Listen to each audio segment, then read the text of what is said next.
coldest, driest museum in the world. So you might have met our seal. Our seal is at least 110 years old.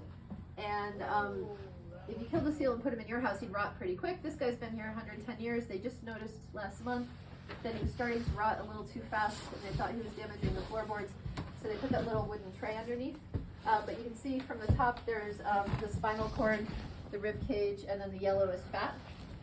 And they use the seal for food and fuel, and that smell that you smell is the seal soot from burning the seal. This hut was actually built by Shackleton, and you might notice the architecture is a little weird. They bought it as a prefabricated hut in Australia, and it was actually meant to keep people cool in the Australian outback, not keep people warm in Antarctica. So you notice it's a little colder inside the hut than outside.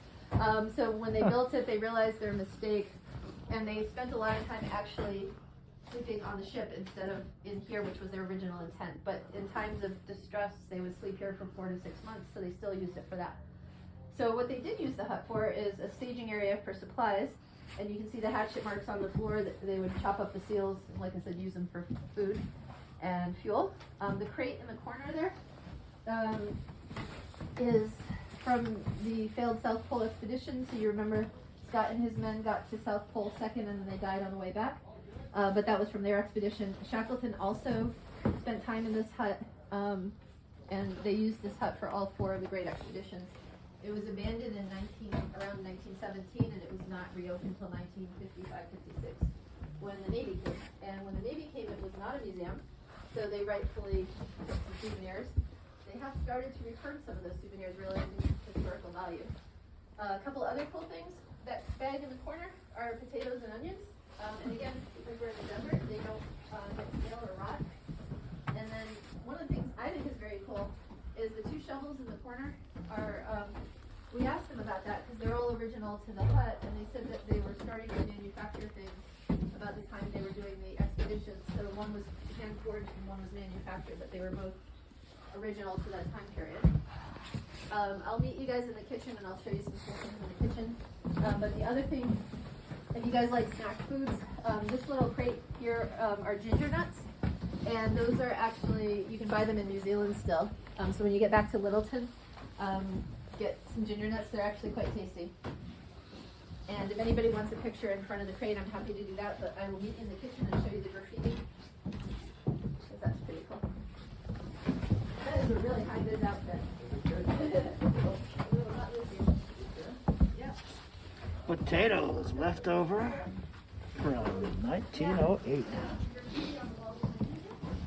Cool. And then that's Herbert Wild, that's Frank Wild's brother, one of the great explorers. Over in the corner here is a bottle of Courvoisier, which I think is pretty cool. I'm just going to switch places with you. The Courvoisier? Yeah. Cool. So, that is cool.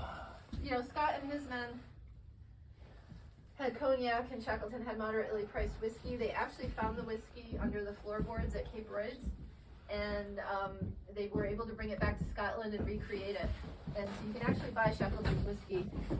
It's not the tastiest whiskey. It's got tasting notes, I think, of like leather and burnt rubber or something like that. So if you want to show, right behind you, see that white stovepipe hole on the wall? If you shine your flashlight right up against that stovepipe hole, you'll be able to see the graffiti. And so starting from the top, it says 21-115 TAE Transantarctic Expedition. That was 1915. You'll also notice their ECW wasn't so good. They didn't have Gore-Tex or fleece. And then in the corner over there, you see that brass scale on the wall. So some of the men from Operation Deep Freeze that did take souvenirs realized the historical value of them and have started to return them, which is pretty cool. One thing I would ask you guys to be careful of, there's a piece of paper on the floor, and I don't know if it fell or if it was put there as an artifact, but we'll tell the hut guys about it. So just don't step on it. It's okay if I get you. Oh, sure, I'll move out of the way. I'm not. I don't mind if you're in my video. I don't look native to the hut. Please tell me I don't. Yeah, no, you don't.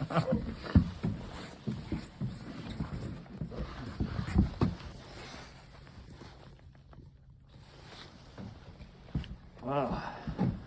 Yeah, it's weird that that paper's on the floor, but it might be an artifact that was supposed to be there. We don't know. So it's new. Ooh, look at that. What is that? I think that's a little bit of seal. Seal blubber. Oh, Yeah, because okay. they didn't have Burnt. plastic back then. No, I That's the believe best you're guess. right. It does look like it, Doesn't actually. it? The other thing you'll notice is this little chimney thing was not a chimney. It was actually a pendulum experiment looking for the difference in gravitational pull between here and the rest of the world. And so they would have a pendulum and they were looking, but of course they couldn't find it. What is that? So there would be a pendulum hanging and they would be looking for the difference in gravitational pull. Huh. And then behind you, this little stove on the shelf here is actually unchanged in modern times. It was perfect when they designed it. And those biscuits are dog biscuits. So like I said, things don't really rot around here. So those are 110-year-old dog biscuits. Dog Probably not too biscuits. tasty. I'll step back and let you guys look around, but before you leave, if you go to the right instead of the left, there's a little vestibule with some penguin skeletons. That's worth a look. Kippered herrings. Well, they knew how to eat, didn't they? Do it? They knew how to eat. Well, sort of, except they didn't know anything about nutrition, so a lot of them suffered from scurvy.